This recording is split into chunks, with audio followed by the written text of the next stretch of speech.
텐공방 뉴스. 윤석열이 계엄을 뜬금없는 계엄을 하고 그 헌법재판소에서 재판받고 탄핵되기까지 그 과정 속에서 우리 박근혜 대통령이 그 재판 과정이랑 그 얼마나 억울했는지 또 한 번 또 알게 되고 참 한탄에 맞지 않았습니다. 근데 윤석열이 한남동 사저에서 나오는 모습을 보니까 또 우리 박근혜 대통령 청와대 나올 때 그 모습이 오버랩이 되더라고요.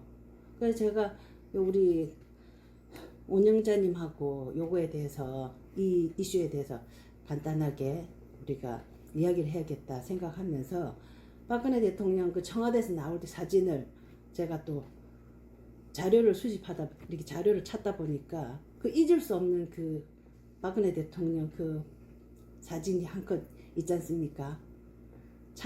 창가에 그 웃고 있는데 눈물이 맺혀 있는 그 모습 또 봐도가 참 마음이 아프더라고요. 또 봐도 참 마음이 아프고 그런데 윤석열이 나오는 모습 좀 보십시오.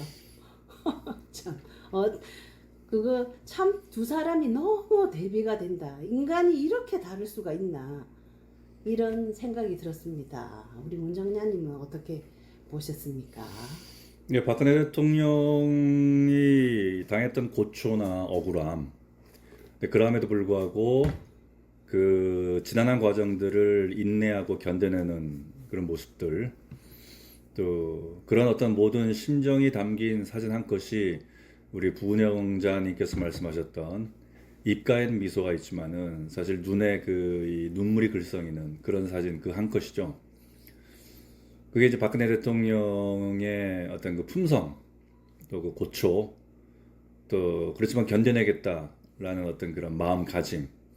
그래서 우리가 몇 번이고 얘기했지만은 법은 지켜야 한다라는 원칙과 그렇지만 진실은 언젠가는 밝혀질 것이라는 믿음, 이 속에서 나는 그 인내를 감내하겠다, 그 고통을 감내하겠다, 인내하겠다라고 말씀하셨던 그런 어떤 이 사진 한 컷인 거고요. 윤석열이 어떠한 잘하는 거를 딱 보여주는 그런 이제 그 사진이죠. 어찌 보면은 정말 그런 것 같아요. 참 진짜 이해할 수가 없어요. 윤석열의 심리를 많은 심리학자들이 이제 분석을 해보고 있을 텐데. 그런데 우리가 이제 그 어렸을 때 읽었던 이제 그 동화책 보면 이제 그 피터팬 이런 이제 동화책이 이제 있는데 그 우리가 이제 그 디즈니에서 나오는 만화나 이제 이런 거 보면은 이제 피터팬은 사실 뭐 순수하고 순진하고 뭐 이제 그렇게 나오는데 이제 그걸 가지고 이제 피터팬 컴플렉스라는 게 있는데 이제 이 어른은 된 거죠. 어른은 됐는데 어느 순간 이제 사실은 성장이 멈춰버린 거야. 그래서 몸뚱아리는 어른이 됐는데 그 이 자의식 그래서 어른 이 자의식은 강화되는데 책임의식은 사라지는 거. 이게 사실 피터팬의 모습이거든. 피터팬은 뭐 그냥 여기저기서 까불기만 하는 거지. 자기가 무엇을 어떻게 해보겠다, 뭐 하겠다 이런 건 하나도 없잖아요. 그러니까 이 몸은 성인이 되었는데, 근데 성인이 되기를 거부하는 거지. 그래서 그냥 어떤 그 소년. 그 피터팬 증후군이라고. 이게 피터팬 컴플렉스, 피터팬 증후군이라고 그래요. 그래서 이 책임감이 없고 항상 불안해. 그 현실에 도망쳐가지고 자기만의 세계에 빠지는 이런 유형을 우리 이제 피터팬 컴플렉스라고 하는데. 진짜 피터팬 컴플렉스인 것 같으네. 근데 윤석열이가 그 딱 피터팬 컴플렉스일지도 몰라. 정말 비슷하다. 그러니까 피터팬은 웬디라는 여자애가 피터팬을 다독여주잖아. 건이가 윤석열을 다독여주거나 아니면 한편으로 가스라이팅을 하고 있겠지. 그렇지. 거기 위안을 확실히 받기는 받는 것 같아요. 그러니까 건이한테. 네. 그러니까 그때 나가 막 그러면서 그런 모습. 그래 그런 것들이 그러니까 리딩을 하는 아니면 거지, 이제 뭐 건이가. 취임식 리셉션에서도 술 마시려고 그러니까 탁 째려보니까 술잔 탁 맞아. 내려보는 그 장면이라거나. 어쨌든 그 건이가 리더야. 그러니까 윤석열은 그런 존재인 거야. 어찌 보면은 피터팬 컴플렉스. 책임 의식은 없고 몸뚱아리는 큰데 책임 의식은 없고 그리고 불안하고 그리고 책임 항상 어떤 거 도망가고 싶어하는. 그 말씀이 맞는 것 같아요. 왜냐면 윤석열은 그 현재 나왔어도 다 아랫사람 잘못이고 다 아랫사람이 잘못한 거고 자기는 아무 일도 그냥 경고 차원에서 그냥 가볍게 그냥 가볍게 한 건데 아랫사람들한테 뭐 다 아랫사람이 그냥 서류도 줘서 한 거고 다 아랫사람 얘기 그리고 아랫사람 지금 다 감옥에 있잖아요. 자기는 집에 있고. 그러니까 포고문도 국방부 장관이 썼고 자기는 최상목 경제부총리한테 쪽지를 줬는지 안 줬는지 기억이 안 나는데 나중에 뉴스를 보니까 그러니까요. 그 쪽지는 내가 쓴 것 같지도 않고 뭐 이런 식으로. 그러니까 전부 아랫사람이 잘못했다 근데 박근혜 대통령은 그 완전 반대로 자기 혼자 다 저기 그걸 끌어안고 아랫사람들에게 선처를 바라고 아랫사람들은 잘못이 없다 이렇게 너무 대조되잖아요 둘이. 박근혜 대통령은 무슨 친구입니까? 너무 과대한 적인 것 같아요. 박근혜 대통령 결백증 어떤 면에서 아니 왜냐면 그 태블릿 같은 것도 사실은 크게 내가 뭐 최서원이한테 그 도움을 받았다 그걸 그렇게 막 사죄할 필요는 없는 거거든요. 사실 최서원한테 도움을 받아도 되는 거거든. 그러니까요. 왜냐면은 누구나가 연설문을 쓸 때 이 연설문이 이 일반적인 사람들, 일반적인 그 국민들이 들었을 때 그래서 그 적절하게 어떤 그 표현력이 다가와 오는가, 그다음에 어떤 그 설명이 되는가라는 걸 하기 위해서라도 일반 사람들한테 그 의견을 묻는다고. 그러니까요. 우리가 뭐 기자들도 마찬가지거든. 뭐 예전에는 연설문을 쓸 때 중학교 교과서에 나오는 언어들, 그러니까 이 단어들, 어휘들로 써라라는 그런 얘기까지 했었다고. 기자들도 어떤 그 표현을 쓸 때 엄청나게 어떤 그 지적인 수준이 가득한 그런 표현으로만 기사를 쓸 수가 없잖아. 그렇죠. 읽는 사람들의 평균 수준을 보고 이제 써야 된단 말이야. 그러니까요. 그런데 이거를 뭐 최서원이가 뭘 고쳐라 빨간 줄을 했다. 그 태블릿 PC 그거 아니야? 빨간 줄 추정이었다. 아니 태블릿 PC는 편집 기능이 없는데. 근데 뭔가 그 과정이 잘못됐다는 거는 별도 다 이제 우리가 인정을 하는데 박근혜 대통령 자체도 그걸 너무 과대하게 사죄를 하는 것으로 인해 가지고 그 박근혜 대통령을 지지했던 사람들도 내가 뭐 잘못한 게 있는 것처럼 이런 저기 반응이 좀 상황이 됐을 수도 있는 거거든요. 그러니까 이 박근혜 대통령이 자라왔던 과정이 어찌 보면은 박근혜 대통령을 그런 식으로 그렇죠. 몰아갔다라고 볼 수도 있겠죠. 너무 왜냐하면은 엄격하게 스스로를 뭐 사실 어렸을 때부터 청와대에서 생활을 하면서 그러니까 본인은 모든 삶이 공인이잖아. 그러니까 그러니까 우리가 뭐 지금 뭐 연예인들이 뭐 공인으로서의 어떤 그 신분을 망각하고 뭐 하면서 뭐 술 먹고 뭐 음주운전하고 또 뭐 이 여자랑 저 여자랑 해서 뭐 더블 데이트를 했니 어쩌니 양다리를 걸쳤니 어쩌니 하면서 또 마약을 하고 그래서 어느 순간 공인으로서의 신분을 망각하고 뭐 그러잖아. 나 걔네들이 왜 연예인들은 왜 공인이라고 그런지 모르겠는데 그 자기들은 무엇인가를 보여주고 돈 버는 사람들이잖아. 물론 이제 뭐 이 저기 뭐지 그 사람들이 이 대중들에 끼치는 영향 때문에 공인이라고 이제 얘기를 하는데 그 자체도 사실은 과잉돼 있는 거지만 어쨌든 그걸 떠나가지고 박근혜 대통령은 그냥 삶 자체가 공인인 거지. 그러니까 사사로운 삶이 없었기 때문에 그런 것 같아요. 항상 자기 자신이 어떻게 다른 사람들한테 비춰질까까지도 염두에 두면서 살아왔던 사람이기 때문에 또 그렇게 살 수밖에 없었던 사람이고. 그러니까 박근혜 대통령은 너무 과대한 책임감, 윤석열은 너무 과소한 책임감 그런 것 같아요.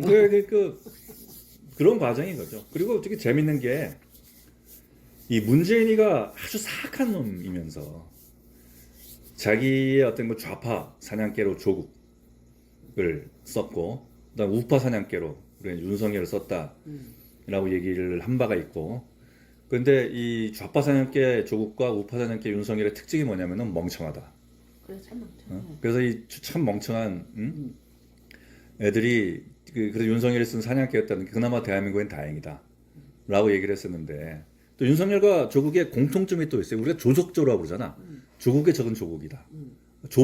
조국이가 뭐 페이스북에 쓰고 뭐 글을 올린 거 모든 글이 다 자기를 향한 맞아, 거잖아. 자기 얘기야. 다. 하다못해 정유라가 뭐 컨닝 걸 했니 어쩌니 그래가지고 뭐 조국이가 그래서 뭐 그거 갖고 뭐 페이스북에 글 쓰면서 막 정유라 욕하는 그 순간에 조국이 자기는 자기 정경심 부인까지 동원해가지고 자기 아들 미국에 오픈북 테스트라고 하면서 그거 컨닝했잖아. 뭐 누구는 위에서부터 누구는 아래서부터 뭐 다 누구는 뭐 조국이 뭐 이렇게 리베로가 돼가지고 그렇게 하면서 그건 같이 그걸 한 사람을 욕을 할 수 있다는 거는 그 정신 상태가 정신 상황이 어떻게 되는 거죠? 걔는 그러니까 이 인간으로서의 정신이 없는 거지. 근데 더 웃긴 거는 서울대학교라는 수준이 얼마나 참 저렴한가 전 세계적으로. 정말 그런 것 같아요. 아버지는 서울대학교 법대 교수, 어머니는 서울대학교, 아니 그 동양대학교 뭐 교수 둘 다 서울대 출신인데 그렇게까지 시험 봤는데 학점이 A가 아니잖아. A 아니고 B 맞았잖아, B B. 맞았지. 그래 그 정도면 A 받아야 된대. 근데 윤석열이도 마찬가지로 윤석열의 저건 윤석열이라고. 윤석열가 그러니까 이 자기의 어떤 앞날을 예언한 명언들이 있어요. 이 대통령 선거 때 그 경상북도 가가지고 이제 이 안동이었나 거기서 이제 경상북도 당원들 이제 교육 뭐 그 당원 단합대 뭐 이런 거 하면서 뭐라고 했냐면은 이런 얘기를 했어. 제가 볼 땐 대선도 필요 없고 이제 곱게 정권 내놓고 물러가는 게 이게 정답이다. 이런 얘기했거든. 지금 사실 맞는 말 아니야? 아 문재인한테? 문재인한테 그랬다고. 근데 지금 맞는 말이잖아. 이제 사실 대선이 왜 필요해? 국민의힘 무슨 뭐 염치가 있어가지고 자기들한테 다 대통령 뽑아달라고 그럴 거야. 이제 곱게 물러내놓고 가는 게 정답인 거야. 자기가 한 말 그대로 자기가 했어. 그런 말 했구나. 그래. 그리고 전문가가 들어오면 자기들이 해먹는데 지장이 있으니까 무식한 삼류 바보들 데려다가 정치를 해서 나라와 경제를 망쳐놓고 외교 안보도 전부 망쳐놨다. 정말 자기 말이잖아. 무슨 충암고 출신들 그냥 동원해가지고 계엄도 못하는 놈이 돼버렸어. 경제 뭐 어떻게 돼 있어 지금. 진짜 사돈 낱말하는 거네. 문재인이나 윤석열이나 똑같은. 그러니까 대통령 임기 5년이 뭐가 대단하다고 너무 겁이 없어요 하는 거 보면 이렇게 얘기했다고. 맞아. 그러니까 자기 앞날을 그냥 자기가 그냥 박제시켜 버린 거야 자기 말을. 그렇게 발이 씨가 된단 말이야. 아니. 근데 뭐 사실은 보면은 이 모든 게 지금 우리가 박근혜 대통령 탄핵이랑 윤석열의 탄핵을 두고 얘기하지만은 박근혜 대통령 탄핵이 불러온 대한민국의 업보 맞아요. 맞는 말씀인 것 같습니다. 업보. 그 이후로 좌로 뭐 좌파를 대표하는 문재인이 5년을 했고 그 다음에 이제 우파를 합치고 이제 윤석열을 뽑아가지고 이제 3년 4년 이렇게 이제 해먹었는데 그 박근혜를 사실은 박근혜 대통령을 탄핵한 집단이 윤석열을 옹호해가지고 권력을 이제 빼앗아간 거잖아. 그렇죠. 그러면서 이 사실 이 모든 이 지금의 모든 책임은 좌파가 아니라 우파한테 있는 거지. 좌파는 거들 뿐이고. 그렇죠. 그렇다고 생각을 하는 게 있잖아요.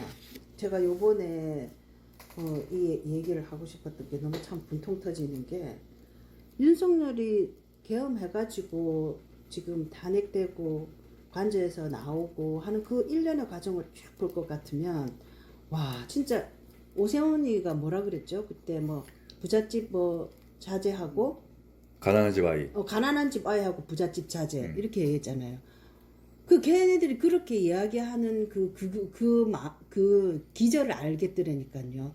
그러니까 윤석열이는 부잣집 자제야. 보수의 부잣집 자제고. 보수의 부잣집 자제고 박근혜는 가난한 집 보수의 가난한 집 아이. 보수의 가난한 집 아인 거예요.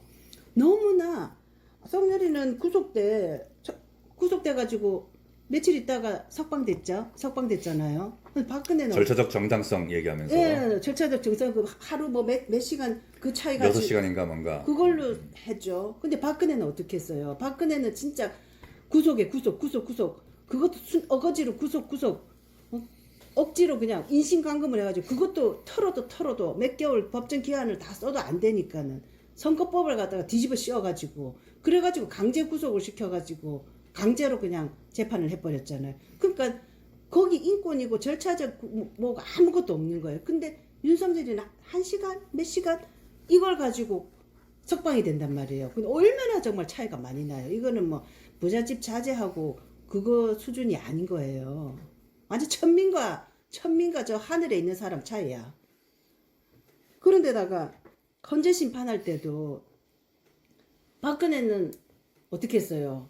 쇠고랑 차고 뭐 헌재 심판은 아니었지만 재판 받는 과정에서 박근혜 대통령은 머리 겨우 이렇게 해가지고 하게 하고 화장도 못하게 하고 그냥 험한 꼴 그냥 그대로 더 적나라하게 뭐에 완전히 빨갱이 짓 한 거잖아요. 그대로 막 적나라하게 손에 수갑 채워가지고 끌고 다니고 사람들에게 모멸감을 주고 그 지지하는 자에게.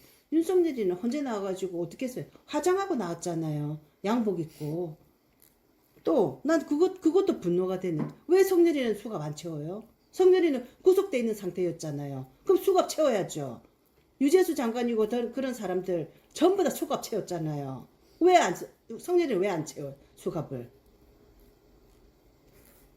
또 포토라인에 갈 때도 재판 과정은 끝나가지고 포토라인 지금 거기 갈 때도 지금 다 탄핵 결정돼가지고 경찰 지금 재판 받는데 자기는 차에 타고 딱 사진도 못 찍게 하잖아요.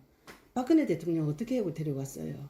그냥 난리를 쳐가지고 데려가가지고 기자들 다 모아가지고 막 포토라인 세워가지고 온갖 짓을 다 했잖아요.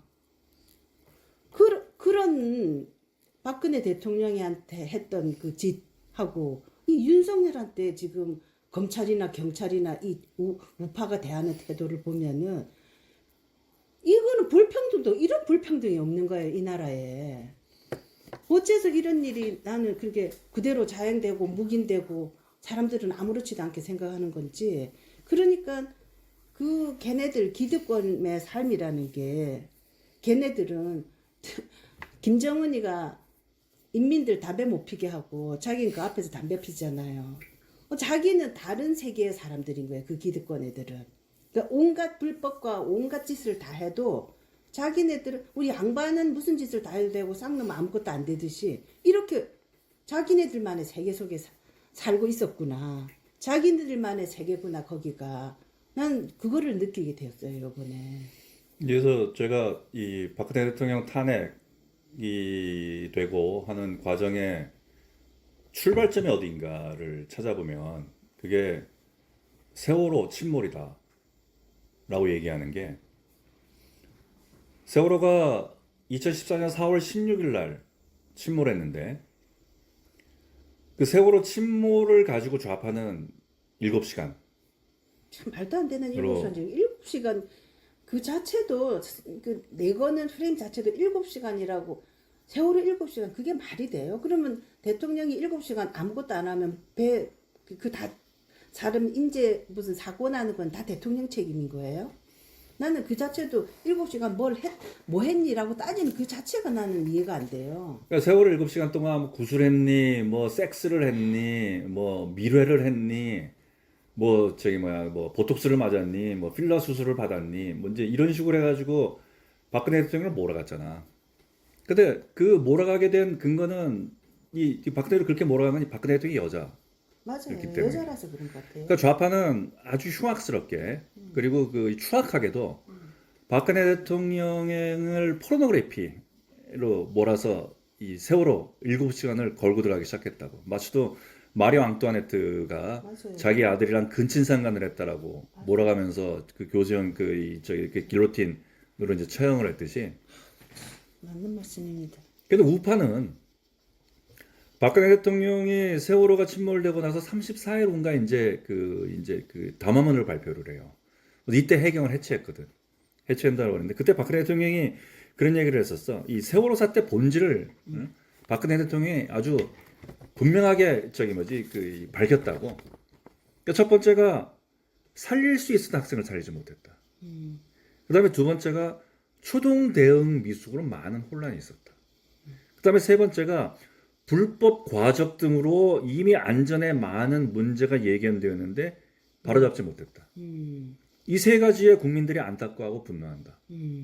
이게 세월호 사태의 본질이거든. 그 담화문 때 얘기했던 건가? 담화문 발표하면서. 기억이 안 나네. 그 세월호 사태 이런 본질을 얘기했다고. 맞아, 본질 맞네요. 그게 본질이지. 그러면서 해양경찰청을 해체하겠다고 했다고. 그랬더니 그 다음날 언론이나 이런 데서 다 뭘 쓰냐면 해양경찰청 해체에만 포커스를 두고, 그래서 가장 많은 기사가 뭐냐면 당황스럽게도 해양경찰이 되고자 싶어 했던 공시생들, 공무원 준비하는 애들 있잖아. 얘들은 어디 가나? 아휴, 이런 걸 기사로 쓰고 있다고. 본질이 없는 거지. 근데 본질. 왜 해양경찰청을 해체하겠다고 나섰냐면은 결국 불법 과적, 안전에 많은 문제가 생겼다. 근데 이것이 왜 이런 이런 것들이 관행이라고 해가지고 용납되어졌는가? 이게 비정상이다. 그러니까 이걸 정상화시키겠다. 라고 하면서 해양수산부 출신이거나 했던 관피아들, 이 사람들이 뭐 한국 뭐 이런 선박회사나 아니면 이런 어떤 그 선박 이거 관련된 어떤 이제 해양수산과 관련된 그렇게 어떤 업종들. 그렇게 네트워크 그래 그 공무원들이 냈겠지. 그 나중에 이제 퇴직하고 내려가가지고 어떤 네트워킹을 해가지고 불법 카르텔을 만들어놨는가. 이 비정상을 정상화하겠다라고 했다. 그래서 관피하란 말이 나왔다고 그때. 이 관료와 마피아를 합쳐가지고 이걸 정상화시키겠다고 했거든. 여기에 우파들은 화들짝 놀란 거야. 이 기득권 세력들. 자기네들 오늘 지금 부원장님 얘기하셨던 보수의 부잣집 자제분들께서 화들짝 놀라가지고 좌파의 어떤 그 포르노그래피와도 같은 어떤 이 선동을 이용해가지고 박근혜 대통령을 탄핵해 먹은 거거든. 그 과정에서 제일 앞에 섰던 게 윤석열이야. 그 과정에서 앞에서 어떻게 윤석열 맞죠? 그 윤석열을 보수의 어떤 그 투사로 만들어가지고 보수의 대통령이라고 만들어낸 게 또 보수의 부잣집 자제들이야. 자기네 한 패거리니까 다 한 패거리. 그러니까 걔네들이 한 패거리라는 게 그리고 한 패거리라는 건 이미 알고 있었지만 이번에 과정을 보니까 진짜 박근혜는 그냥 자기네들 그냥 박 대통령 윤석열을 모시잖아요. 모시고 계속 특별한 대우를 해주잖아요. 계속 특별한 뭐 저기 포토라인도 안 하고 뭐 계속 특별한 대우를 해더라고요. 그런 계엄을 하면 현행범인데 박근혜 같으면 현행범으로 바로 집어넣었을 텐데 얘는 무슨 뭐 계몽령 하면서 또 거기 또 부안해동 가지고 붙는 우파들도 있고 완전히 하여튼 이런 구역에 살고 있는 사람이구나. 너무 박근혜 대통령하고 대조적인 거예요. 그런데 거기다가 윤석열이 하는 모습이 와 정말 너무 대조적인 거예요. 박근혜는 눈물을 삼키면서 저기 지지자들한테도 그냥 손만 흔든다든지 자기가 어떤 손 흔들고 막 악수하고 막 껴안고 할 상황이에요. 꽃다발 받고. 그 꽃다발 건네준 사람이 그 대통령실에 저 김태효 아유, 뭐 수석 어머니래잖아. 자기 그 아파트 같이 사는. 그러니까 윤석열을 지지하는 그 세력 그리고 윤석열에 붙어있는 기득권이라는 게 얼마나 모렴치한 사람들이고 얼마나 아나무인한 사람들인지 요번에 하는 모습들을 보니까 윤석열이 지금 악수하고 뭐 손 흔들고 막 누구 말대로 어퍼컷 할 줄 알고 할까봐 걱정됐다는 식으로 자기의 그 부끄러운 마음 수치스러운 마음 국민들에게 자기가 설사 계몽령을 했고 잘했고 나라를 위해서 종북 반국가 세력을 척결하기 위해서 했고 그 모든 것을 그것이 정당하다 하더라도 결과적으로 탄핵이 돼서 나오고 이런 국민들에게 여러 가지 불편을 끼치게 되고 장사하는 사람 장사 안 되게 만들고 여러 가지 이런 혼란을 초래하게 되었으면은 좀 자중하는 마음이 조금이라도 있어야 될 텐데 그런 게 전혀 없고 그 모습을 그런데 우리 박근혜 대통령은 그 미소 속에 담긴 그 눈물 한 방울 그 떨어뜨리지 못하는 눈물 한 방울 얼마나 울고 싶었겠어요. 눈물이 나겠어요 진짜. 그런데도 그거를 참고 사저 안에 들어가서 눈물을 엉엉 화장이 지어질 정도로 울었다고. 그런데 그 보는 사람들 국민들 입장 국민들 생각했을 때 내가 이래서는 안 된다. 눈물 한 방울 눈물을 떨어뜨리지 않고 그 눈물을 유지하고 있는 그 모습을 보니까 이거는 인간과 개수의 차이라고 할까나 참. 그러니까 우리가 3명의 이 전직 대통령이 이제 이 자기 그 사저라고 그래요. 사저. 자기 집을 찾아가는 광경을 우리가 목격을 했는데 일단 간단하게 얘기하면 문재인은 자기 집까지 이제 특별 기차를 타고 가면서 사람들을 모아놓고 맞아. 그것도 거기서 또 자기네 뭐 했죠. 얼마나 훌륭한 대통령이냐. 한 번 더 할까요? 이랬잖아. 맞아. 갑자기 그다음에 생각이 나네. 나는 도대체 이거 무슨 생각으로 그런 얘기를 했는지 모르겠는데 훌륭한 전직 대통령이 되겠다. 그런 말 했어요? 전직 대통령, 훌륭한 전직 대통령이 될 수 있도록 도와달라. 아니, 전직 대통령 그냥 살면 되지 그냥- 뭘 훌륭한 대통령이 돼? 그러니까 조용히 살면 되지. 그러니까 훌륭한 전직 대통령은 뭐가 안 훌륭한 전직 대통령은 뭐야?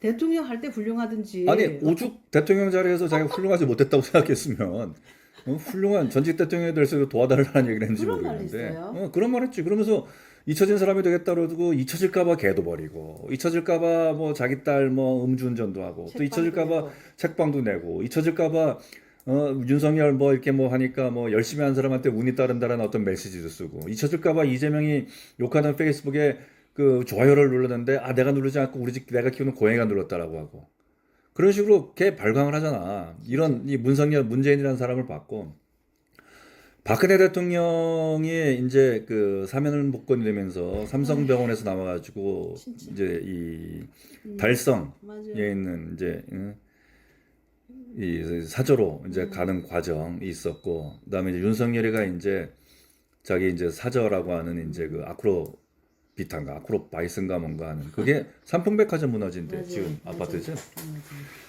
근데 박근혜 대통령이 달성에 도착해가지고 이제 그때 국민께 드리는 메시지를 냈는데 맞아요. 뭐라고 냈냐면은 돌이켜보면 지난 5년의 시간은 저에게 무척 견디기 힘든 그런 시간들이었습니다. 얼마나 힘들었어. 힘들 때마다 저의 정치적 고향이자 마음의 고향인 달성으로 돌아갈 날을 생각하며 견뎌냈습니다. 제가 많이 부족했고 실망을 드렸음에도 이렇게 많은 분들이 오셔서 따뜻하게 저를 맞아주셔서 너무나 감사합니다. 참. 이랬거든. 근데 윤석열이 뭐라고 그랬냐면은 주민 여러분 빨리 뵙고 싶어서 제가 일찍 왔습니다. 아우 진짜 아니 너무나 대조되지 않아? 진짜 그 너무 사람이. 황당하다 황당해. 그리고 또 뭐 박근혜 대통령이 뭐라고 그랬냐면은 제가 대통령으로 있으면서 국가 국민을 위해 열심히 일한다고 했지만 이루지 못한 많은 꿈들이 있습니다. 이렇게 얘기했다고. 자기가 대통령으로서 무엇인가를 하고자 싶어 했는데 그 국민 행복 시대를 열고 싶었고 창조 경제 시대를 열고 싶었고 그랬는데 그 꿈을 이루지 못했다. 이루지 못한 많은 꿈들이 있다라고 얘기했다고. 근데 윤석열은 뭐라고 그랬냐면은 다 이기고 돌아온 거니까 걱정 마세요. 어차피 5년 하나 3년 하나. 진짜 너무 대조된다. 아니 대통령 자리를 얼마나 가볍게 여겼길래 이런 말을 하는 거야. 그리고 한편으로 그런 생각이 들더라. 아이고 3년 했으니까 망정이지 저게 5년 했으면은 나를 얼마나 망가뜨렸을까. 그 윤석열하고 김건희는 가짜인 거예요. 가짜 인생. 자기 자신에게 솔직하지 못하고 자기 자신에게 정직하지 못하고 인정하지 않고 내가 지금 자기의 현실은 어쨌거나 2년하고 탄핵당한 대통령이잖아요. 그럼 그거에 대해 성찰하고 자기가 없어요. 진실이 없는 거야. 한마디로 그죠? 그렇지. 네, 진실이라는 게 없는 거예요. 그리고 이제 박근혜 대통령이 껍데기야 껍데기. 박근혜 대통령이 마지막으로 이제 드린 메시지가 이제 내가 이런 이루지 못한 꿈들은 아유 세상에. 이제 다른 이들의 몫이다라고 생각한다. 그래서 나는 이런 좋은 인재들이 대한민국 발전에 이 도움이 될 수 있도록 작은 힘을 보태겠다 이랬거든. 근데 윤석열은 뭐라고 그랬냐면은 청년들의 정치 운동에 내가 아버지처럼 함께하겠다. 라고 얘기를 했다. 아 진짜 너무 대조적이다. 우리 운영자님 그 기억을 하셨군요. 그래서 진짜 대조된다. 이런 생각이 들어요. 오늘 이제 우리 그 박근혜 대통령이 이제 관저에 도착하면서 얼굴엔 미소를 띠고 있지만 이제 눈에는 눈물이 글썽한 진짜 그 잊을 수가 사진과 없어요, 그 모습을. 그다음에 이제 윤석열이가 이제 그 차창 밖으로 그 특유의 뭐 이마를 눈을 불끈 지켜들면서 손은 들고 그다음에 뭐 그 과잠 입은 그 이런 그 뭐 대학생들 끌어안고 그리고 이기고 돌아왔다 뭐 이렇게 이제 얘기하고 하는 이 두 가지 모습을 보면서 그런 생각이 들어요. 대한민국에는 두 개의 길이 있다. 하나는 박근혜의 길이고 다른 하나는 이제 윤석열의 길이다. 아, 맞는 말씀. 그런 생각이 들어. 그러니까 박근혜 대통령은 비정상화를 정상화하겠다. 난 오세훈 이 새끼가 뜬금없이 불출마하면서 비정상의 정상화. 비정상이 왜 그따위 소리를 해? 거기서 오세훈이 이 말을 왜 써? 어디서 쪼들어가지고. 근데 어쨌든 박근혜 대통령은 비정상을 정상화하겠다고 나선 사람이고 윤석열은 비정상을 정상화하겠다는 거를 막겠다고 나선 사람이거든. 정상을 비정상으로 만들어 놓은 거잖아요. 그리고 그 오히려 그나마 남아 있는 정상을 더 극악한 비정상으로 만들어 놓은 놈이지. 그러니까. 이런 대한민국은 앞으로 두 개의 길이 있다. 우리가 어떤 길을 갈 것인가. 맞아요. 그거를 좀 생각해 봐야 될 그러한 이제 그 순간이 아닌가라는 생각이 들고, 이 찰스 디킨스가 이 두 도시 이야기라는 이제 이런 대서사시를 이제 썼는데, 그 두 도시 이야기가 이제 이런 문장으로 시작돼요. 최고의 시절이자 최악의 시절, 지혜의 시대이자 어리석음의 시대였다. 믿음의 세기이자 의심의 세기였으며 빛의 계절이자 어둠의 계절이었다. 희망의 봄이면서 곧 절망의 겨울이었다. 우리 앞에는 무엇이든 있었지만 한편으로는 아무것도 없었다. 우리는 모두 천국 쪽으로 가고자 했지만 우리는 다른 방향으로 걸어갔다. 근데 이 두 도시 이야기인데, 두 개의 도시가 런던이랑 파리를 얘기하는데, 그 파리는 그때 이제 그 자코맹파가 이제 프랑스 대혁명 해가지고 모든 걸 뒤엎어버리고 사람들 전부 다 이제 그 단두대로 처형하고, 그 어둠의 도시. 그냥 어떤 그 피로 이제 어떤 그 피바다가 됐던, 프랑스가 조금 우리나라랑 비슷해. 이 피바다가 된 파리라는 도시랑, 그 다음에 이제 명예혁명으로부터 그렇죠. 시작해가지고 권리장전 등을 통해가지고 이제 위로부터 혁명을 성공시킨, 그래서 대도시가 된 어떤 런던. 일본 아닌가? 그게? 그럼 친일파네, 친일파. 그 두 개의 도시, 그러니까 파리와 어떤 그 런던이라는 두 개의 도시에 대한 이야기라고, 이 두 도시 이야기가. 그러면서 어떤 이 왕정 시대의 어떤 그 고통을 겪고 있던 민초들이 앞으로 어떤 삶들을 어떻게 해석하는가. 그러면서 이제 우리는 모두 천국 쪽으로 가고자 했는데, 근데 우리는 다른 방향으로 걸어갔다. 그러니까 우리도 결국 지금 어떤 그 길을 걸어가고 있는 거야. 그러니까 우리가 가는 길이 윤석열의 길이 될 것인지, 이제 박근혜의 길이 될 것인지. 그래서 우리가 어떠한 도시, 그러니까 그 찰스 디킨즈가 그때 당시에 관찰했던 어떤 피바다로 변해버린 그런 프랑스 파리라는 도시가 될 것인지, 그러니까요. 아니면은 이제 그 합리적인 어떤 그 이 변화를 통해 가지고 대도시가 된 어떤 런던의 길이 될 것인지. 그런데 그런 길이 밝은 빛의 도시가 되려면 우리 저기 지난번 우리 운영자님 이야기하신 대로 그 각 시민들의 각 국민들의 분별심. 예, 왜냐하면 박근혜 대통령이 그 웃으면서 나오고 그 웃음 차 안에 웃고 있지만 눈물이 맺혀 있는 그 모습을 보면서 사람들이 그 누군가 그때 그 당시에도 제가 들었던 기억이 나거든요. 아니, 쟤 박근혜 저 미친 거 아니냐? 쟤 웃을 처지냐? 웃고 있냐? 자기가 지금 상황이 웃을 상황이냐? 라고 말하는 주변 사람이 있었어요. 근데 그게 신문에 이렇게 뭐 무슨 칼럼니스트 뭐 어쩌고 하는 사람 요번에 찾아보니까 검색을 해보니까 뭐 그런 말을 했던 신문에도 누가 그런 걸 썼고 그런 말을 했던 사람들이 있더라고요. 그러면서 너가 웃을 상황이냐? 아유 저 제정신이냐? 그자의 정신 상태가 이해가 안 간다 하면서 박근혜의 그 눈물 맺힌 웃음에 대해서 이야기를 해놨더라고요.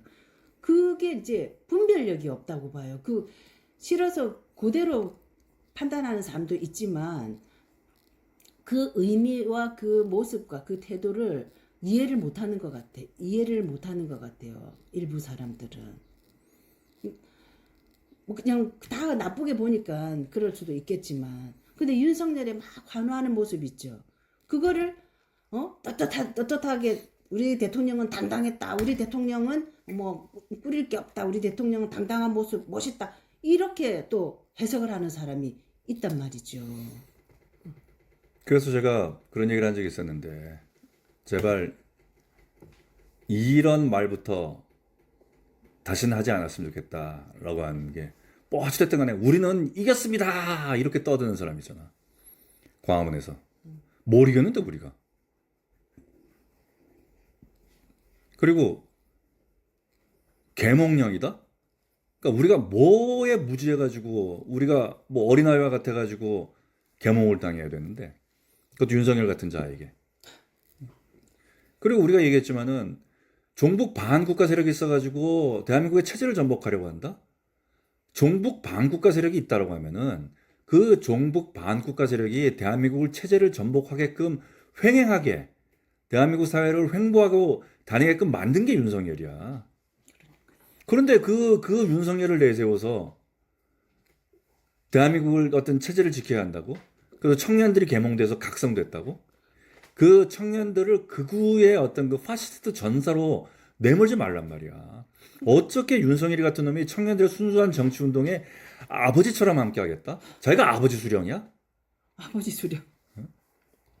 어떻게 아버지처럼 함께하겠다는 말이더라고. 그리고 자기가 아버지처럼이란 마음을 갖고 있다라고 하면 청년들을 그렇게 나서게 하지 말아야지. 맞아요. 말려야지. 맞아요. 맞는 말씀입니다. 너희들이 나를 안타깝게 생각하는 건 좋다. 내가 고맙게 생각한다. 하지만 나라의 앞날을 생각하고 너희들의 앞날을 생각해서 이런 일에 나서지 마라. 이렇게 나서지 마라. 다시 한번 생각해봐라. 이렇게 말리고 나서야지. 맞는 말. 근데 뭐 거기서 뭐 이 저기 뭐지 주최 측에 의해 가지고 앞으로 그 밀려나가지고 서 있는 뭐 그때 뭐 그랬대 50대 이상들은 앞으로 나오지 마세요 그랬다며. 그 젊은 애들 뭐 과잠바 입고 있다고 끌어안고 말이야. 박수 치고 그러면서 너희들의 어떤 그 이 순수한 어떤 그 정치 운동에 내가 아버지처럼 함께하겠다. 결코 좌절하지 마라. 그게 할 말이야? 그러니까 그래서 우리 저기 박근혜 대통령이 옛날에 그때 유승민이 엄한 짓 하고 그랬을 때 국민들이 결국 심판해 주셔야 할 것입니다 하면서 레이저 눈빛을 쐈잖아요. 국민들이 심판 똑바로 못 해가지고 지금 이렇게 된 거잖아요. 국민들이 저기 뭐지 자기들은 심판을 했지. 근데 박근혜를 심판했지. 그러니까는요. 그럼 지금 이렇게 된 상황, 우리가 나라가 지금 어려움에 있는 상황, 국민들도 저는 그런 생각이 들어요. 우리가 주인이라고 하면서 주권자라고 했잖아요. 그리고 우리가 투표로 왕을 뽑잖아요. 우리는 대통령을 뽑잖아요. 내려오는 게 아니고. 그러면 지난번 운영장님도 이야기하셨지만 내 책임인 거고 나의 책임이잖아요. 나라가 이렇게 된 게 지금 윤석열이 같은 게 대통령이 돼가지고 이재명 같은 게 대통령 된다고 하는 이 상황, 이게 왜 나에게는 책임이 없는 거예요? 다 우는 자가 잘못했고 좌는 우가 잘못한 거 아니죠. 국민들이 선택했고 국민들이 투표해가지고 국민들이 만든 나라잖아요. 왜 박근혜 탓을 해요? 자기네들이 박근혜 탄핵해가지고 좋은 나라 만들었어야지. 그러면 국민들이 좋은 나라 됐어야죠. 지금 문재인이 뽑아가지고 좋은 나라 됐어야지. 박근혜 쫓아냈으니까. 그럼 박근혜 탓할 거 없지. 잘못한 사람을 쫓아냈으니까. 근데 그 박근혜 눈에 맺힌 눈물을 이해 못하는 분별력이 없는 국민들, 그 국민들이 이런 나라 만들었잖아요. 그러면은 누구를 탓할 필요가 없지 않나 싶어요. 국민의 책임이고 너 이 주권자라며 그리고 대한민국의 주권은 국민에 있다. 뭐 이게 뭐 헌법 제1조 해가지고 유승민이랑 그 다음에 또 떠드는 사람 있죠. 김재동. 책임을 져야지. 맞습니다. 책임을 져야 됩니다. 죄 없는 사람을 감옥에 넣고 죄 있는 사람들은 활보하는 이런 세상 말고 죄 지은 사람은 벌 받고 죄 안 지은 사람은 그 죄를 안 받는, 벌을 안 받는 그런 세상이 돼야 된다고 생각합니다. 그게 이제 정상적인 이제 국가인 거겠죠. 그러니까 박근혜 대통령이 비정상을 정상화하겠다고 나선 거고 그런 비정상을 정상화하겠다고 나서니까 그걸 가로막겠다고 나선 놈들이 이제 윤석열인 거고. 네. 아까 우리 운영자님이 마지막 마무리로 운영자님이 이야기해 주셨던 찰스 디킨스의 두 가지 길, 그 참 좋은 내용인 것 같습니다. 두 도시 이야기. 두 도시 이야기. 마무리 멘트 해주시기 바랍니다. 그러니까 찰스 디킨스가 두 도시 이야기를 이제 이런 문장으로 시작을 했다는 이제 말씀을 드렸는데 최고의 시절이자 최악의 시절, 지혜의 시대이자 어리석음의 시대였다. 믿음의 세기이자 의심의 세기였으며 빛의 계절이자 어둠의 계절이었다. 희망의 봄이면서 곧 절망의 겨울이었다. 우리 앞에는 무엇이든 있었지만 한편으로는 아무것도 없었다. 우리는 모두 천국 쪽으로 가고자 했지만 우리는 다른 방향으로 걸어갔다. 결국 우리가 어디로 걸어갈 것이냐? 그러니까 우리가 박근혜의 길로 갈 것이냐? 아니면 윤석열의 길로 갈 것이냐? 그건 우리 모두가 어떠한 분별심을 가지고 세상을 바라보고 세상을 살아가느냐에 달려있을 것이고 결국 그래도 우리는 어디론가 갈 텐데 그 길이 부디 천국으로 향하는 맞아요. 그런 길이기를 맞아요. 바람하지 않습니다. 모두가 좋은 길로 선택해서 좋은 길로 갔으면 좋겠습니다. 그렇게 생각합니다. 네, 오늘은 토요일 놀토. 놀토!